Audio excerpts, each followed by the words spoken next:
You wake up, go to work, earn a paycheck, and before the money even reaches your bank account, part of it is gone. Federal income tax, Social Security, Medicare. Then you buy something and may pay sales tax. Own a house? Property tax. Sell an investment for a profit? Potentially capital gains tax. Taxes are everywhere. But here's the strange part. The United States government issues the currency those federal taxes are paid in. So if the government can create dollars, why does it need yours? At first, the answer seems obvious. Taxes pay for the government. Roads, defense, Social Security, Medicare, courts, federal employees, scientific research, interest on the national debt. And in an important sense, that's true. Congress authorizes spending, and taxes are one source of federal revenue. But that's not the whole story. Because the federal government isn't financially constrained in exactly the same way you are. If you want to spend $10,000 and you only have $5,000, you have three basic choices. Earn more, spend less, or borrow the difference. The federal government has another institution sitting at the center of the monetary system, the Federal Reserve. And this is where people often say, fine, then just print the money. Except that's where things get interesting. The phrase, the government prints money, makes the system sound much simpler than it actually is. The U.S. Treasury and the Federal Reserve are separate institutions with different responsibilities. Congress decides federal spending and taxation. The Treasury collects taxes, makes authorized payments, and borrows by issuing Treasury securities. The Federal Reserve conducts monetary policy and can create central bank money electronically. When government spending exceeds government revenue, the Treasury generally finances the difference by borrowing. It sells Treasury bills, notes, and bonds. Investors buy them. Banks buy them. Pension funds buy them. Foreign governments and institutions buy them. And under some circumstances, the Federal Reserve buys Treasury securities in the secondary market as part of monetary policy. When the Fed purchases securities, it can create new reserve balances to pay for them. No truck arrives carrying newly printed $100 bills. Numbers simply change on electronic balance sheets. New central bank money has been created. So yes, the United States has extraordinary monetary capabilities. But that brings us back to our original question. If dollars can be created, why collect taxes at all? Here's the first reason. Creating money doesn't create resources. Imagine an island with 100 people. The island produces 100 loaves of bread every day. Now imagine everyone collectively has $100. Very simplified, but that's roughly $1 competing for each loaf. Now double the amount of money to $200. Did the island suddenly produce 200 loaves? No. There are still only 100. You created more claims on the bread. You didn't create more bread. And that's one of the most important distinctions in economics. Money is not wealth itself. Money is a claim on goods, services, labor, land, energy, machines, and everything else the economy can actually produce. A government can create additional currency. It cannot create unlimited doctors, unlimited houses, unlimited oil, unlimited electricity, unlimited food, unlimited construction workers, or unlimited time. Real resources remain scarce. If spending power grows substantially faster than the economy's ability to produce things, more money begins competing for the same limited supply. Prices can rise. That's inflation. And this is where taxes do something most people never think about. When the government taxes money away from households and businesses, that money is no longer available for those taxpayers to spend. That reduces private purchasing power. In other words, taxation doesn't merely generate government revenue. It can also reduce aggregate demand. And that matters enormously in an economy where the government is spending too. Think about our island again. If the government simply created enormous amounts of new money and spent it, while everyone else continued spending exactly as before, all that purchasing power would compete for the same bread, houses, labor, and resources. Taxes can remove some purchasing power from the private economy, while government spending redirects purchasing power elsewhere. This doesn't mean every tax prevents inflation. Inflation has many causes. Supply shocks matter. Energy prices matter. Productivity matters. Interest rates matter. Expectations matter. Global events matter. But there's a fundamental constraint that no monetary system escapes. You cannot indefinitely increase claims on real resources faster than the resources themselves without consequences. Here's a second reason, and it's almost philosophical. Taxes create demand for the currency. Every April, millions of Americans owe taxes to the United States government.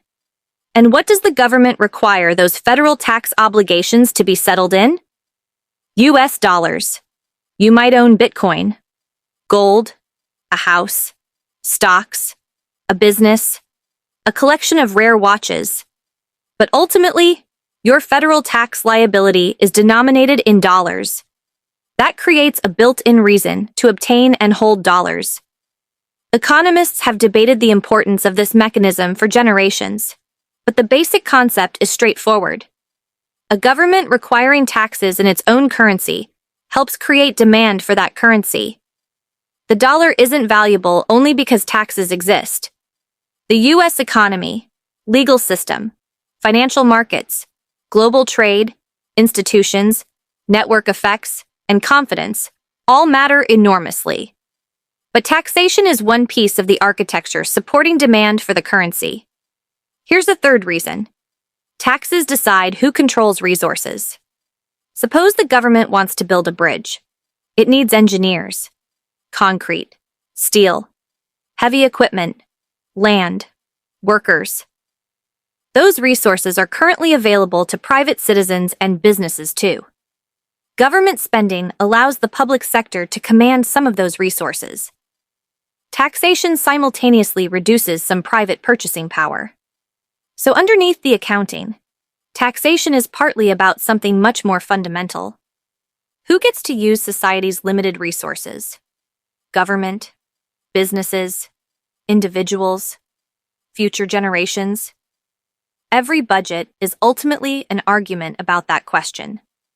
And suddenly taxation becomes much more interesting than the government needs money. The deeper question is, who gets purchasing power? How much? And for what? Here's a fourth reason. Taxes can change behavior.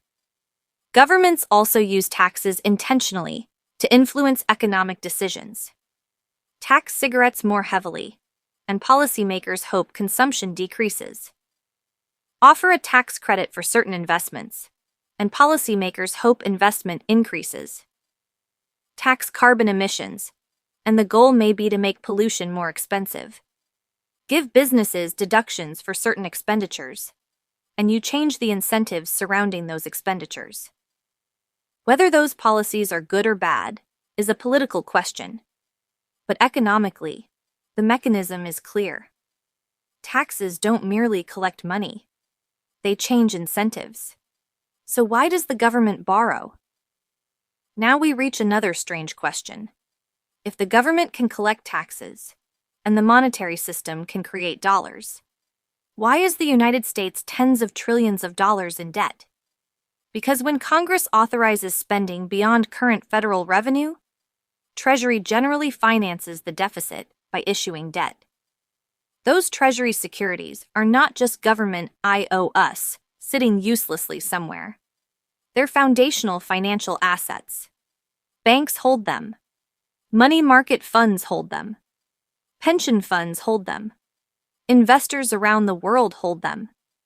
Treasuries are widely used as collateral and as a benchmark for pricing financial assets.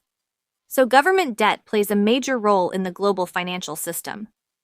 But borrowing isn't consequence-free either. Debt carries interest. And as debt grows, Interest expenses can consume a larger portion of federal revenue. That can eventually force harder choices involving taxes, spending, borrowing, inflation, or some combination of them. Then, why not eliminate taxes and print everything? Now we can finally answer the question. Imagine tomorrow, Congress eliminated virtually all federal taxes, but government spending continued exactly as before. Instead of collecting revenue or borrowing normally, suppose the entire federal budget were financed through newly created money. At first, people might feel richer. Their paychecks would be larger because less was withheld. Government programs would continue. Money would flow everywhere. But notice what didn't change: the number of houses, the number of doctors, the amount of farmland, the electricity grid, the amount of oil, the factories, the workers, the productive capacity of the economy. We would have dramatically increased purchasing power without necessarily increasing the things that purchasing power can buy. Eventually, the pressure would show up somewhere, most likely in prices. The government could create more dollars to pay higher prices. But that creates even more dollars, more purchasing power, more pressure. Taken far enough, you enter a dangerous feedback loop where confidence in the currency itself can begin deteriorating. History contains extreme examples of what happens when governments rely excessively on monetary creation to finance spending while productive capacity cannot keep pace. The lesson isn't that creating money always causes hyperinflation. It doesn't. The lesson is that monetary sovereignty does not eliminate scarcity. And that's the part that connects everything. In our first video, we asked, what is money? We followed humanity from primitive accounting systems to gold, paper currencies, modern banking, and Bitcoin.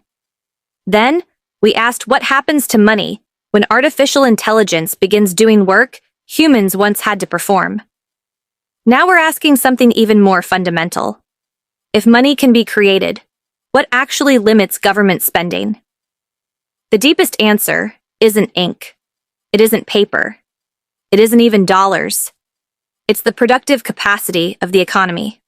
Workers, factories, energy, technology, land, natural resources, knowledge, time. Those are the things money is ultimately competing to command. And once you understand that, taxes look different too. Yes, taxes generate government revenue, but they also redistribute purchasing power, influence behavior, help support demand for the currency, and affect how society's limited resources are allocated. So the next time someone says, "Why do we pay taxes if the government can just print money?" you'll know why the question is actually much deeper than it sounds. The government can create dollars. It cannot print the things those dollars are trying to buy. And ultimately, that's where the real limit has always been. If this video helped you understand taxes and how they shape the system around us a little differently, please like, comment, and subscribe to @Layer View. Every interaction helps us continue creating educational content that breaks down the systems shaping our money, technology, and everyday lives. Stay curious, keep learning,